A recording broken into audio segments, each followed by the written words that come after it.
All right, well, guess we're not going to wait till it fills up. I don't know.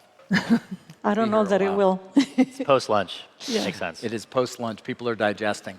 Welcome, everybody. The name of our session is this the Crypto Resurrection? I don't come up with them. But Zoe, let me start with you, if I might, because we're well acquainted from many years ago. You had a job in the area of finance that I have covered for many years, the capital markets, traditional finance, ending as the co-president of Morgan Stanley. So, why crypto for you? And what is it exactly that you see as the opportunity here? Yeah. So I, like most people of my generation, believed this blockchain technology, we're talking about a few years back, 2018, was an interesting distributed ledger technology, interesting technology, all the crypto stuff, until I got a call from a headhunter who said there is a board position at Ripple, and would you like to go to sit on that board? And it changed my life because unlike Jamie Dimon, who was my business school classmate, I changed my mind about this space. Ripple basically had a very simple philosophy that the digitization, if you will, of value was something very, very big. The fact that you and I can exchange value, not just money, value, without a bank account, just with a telephone, that's a revolution. And so I am a huge believer in the space. It's a Cambrian explosion of activity, very, very early, but I believe it's the fastest growth story, the fastest, cheapest growth story of them all.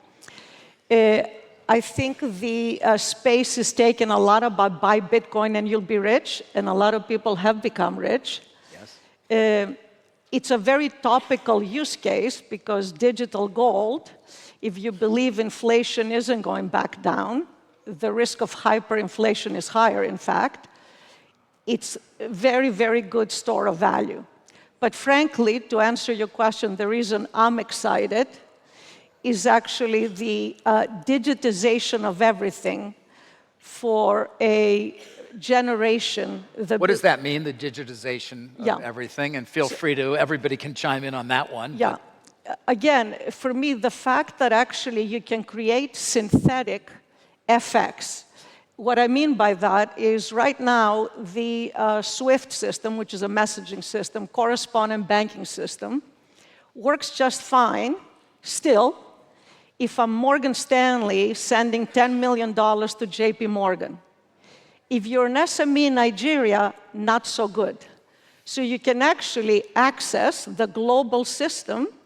You can get digitized money to Kenya, to Brazil, to Mexico, pick your country, instantaneously, cheaper, and it's accessible to you. That's a revolution. The most recent one, and then I'll let my co-panelists talk, but as you can see, I'm passionate about the space. The question I get asked more often, why are you in it? It's the most fascinating revolution since the one that made my career, which is finance globalizing. You and I met when I was running fixed income at Morgan Stanley. It was the beginning of globalization. This is as big a revolution, if not bigger. And the stablecoin revolution, because the question we get asked, I'm sure all of us, there is no use case. Yes, that is a question that is asked a lot. And certainly of those who are critical or at least are not believers. Right. So it's a massive use case, the one I just described. Basically, the fact that you're fractionalizing ownership and having the one that adds value and the one that buys value meet instantaneously, that's a use case. Stable coins, which are now $250 billion of value, coursing through the veins of the world, backed by US treasuries, which is basically, so the stablecoin market, we're the top 15 buyers of US treasuries. you can imagine where the US government actually likes stablecoins all of a sudden. So anyway. Point. Okay. Yeah. Let's get to some of our other panel. I know both of you actually have specifically want to discuss stablecoins as well. Why, I mean, I assume you agree to a certain extent with Zoe, why are they of such importance in terms of the growth of, let's call it the crypto ecosystem?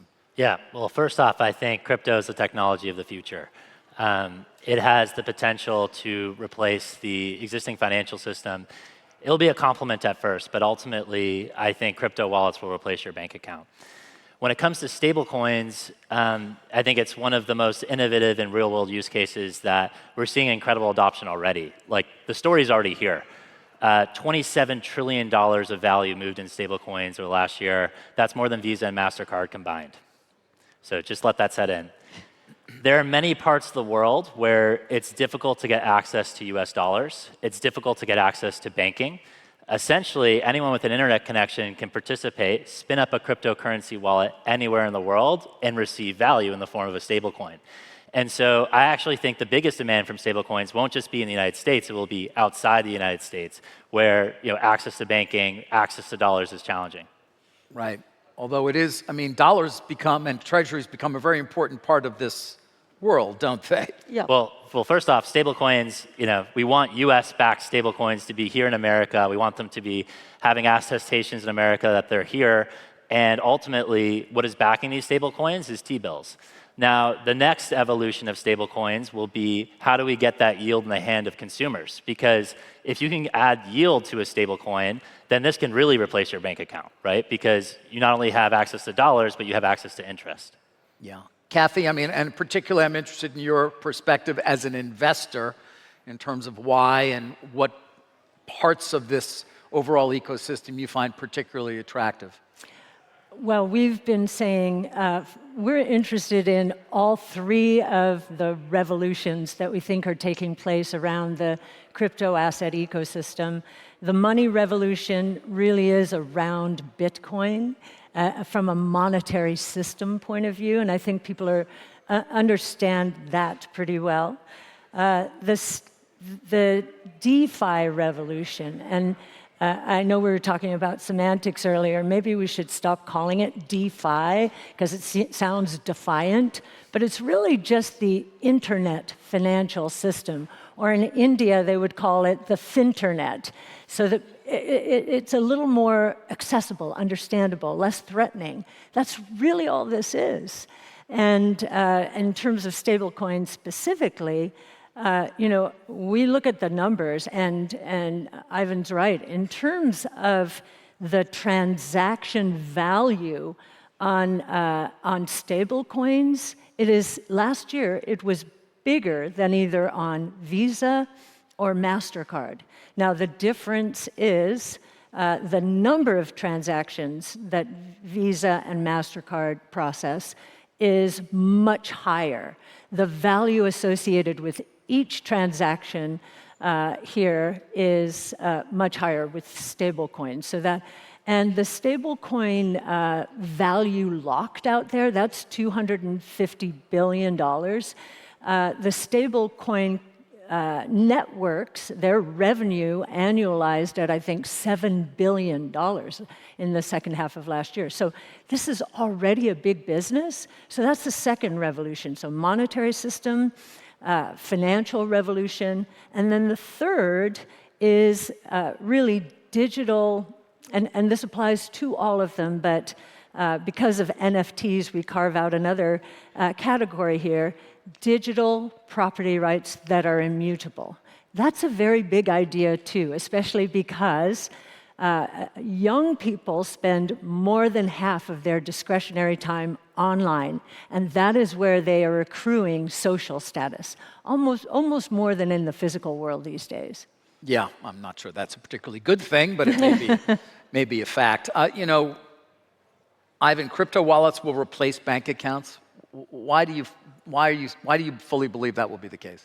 Well, obviously there's self-interest here because I build the backwards compatibility to the existing financial system and bring it to crypto wallets. So what MoonPay does is it makes it easy to use any payment method that is popular, your debit card, your credit card, your bank account, your Venmo, your PayPal. We're localizing it for every single part of the world. And so we're connecting to the legacy financial system to make it easier for people to participate. So first you got to get the distribution and make it easy for people to put money in their cryptocurrency wallet. When we started, the only way to do that is you had to go to a centralized exchange, then move it into a cryptocurrency wallet. I actually think the cryptocurrency wallet will be the primary interface. The other big trend that we're starting to see is within DeFi. It's even more recently, if you look at overall exchange activity inside of retail, DeFi is becoming a bigger and bigger part. So essentially leveraging smart contracts, automated market makers, there's all this technology that people can use to actually trade without having to use a centralized intermediary. And so if you look at just over the past couple of weeks, there was a point where DeFi was actually over about 40% of the overall market. I think that trend will continue to move up and to the right. And so people can skip going to centralized exchanges, go directly inside a wallet, and be able to trade anything that's on chain. And that's a trend I'm very excited about. And so the next big piece is we need to put productive assets on chain. We need to put real world assets on chain. Not just meme coins. Not just meme coins. And I think meme coins, to be honest, I'll give a defense of meme coins to some extent. I think that essentially you're tokenizing goodwill. That's what a meme coin is. Eventually, we need to put productive assets on chain. And so it looks like a toy to begin with. People joke about it and, okay, people are betting on attention of particular assets. But this is the training ground. These are the training wheels for something that's going to become much bigger. Imagine when you start to get tokenized treasuries, tokenized bonds, tokenized stocks. And we didn't have a regulatory environment in the United States that was conducive for that to happen. I think we're now starting to see that shift. You do. How important is the government's involvement here, Zoe, in terms of setting the rules of the road, or just in terms of exactly what Ivan just said there, sort of making it possible for what he's discussing? I think it's critical, especially the way the new government in the US, because without the US, you don't have a global, frictionless movement of capital, so that's a very good thing. My understanding of this new movement in the US government is principle-based rulemaking. We all know what the principles are.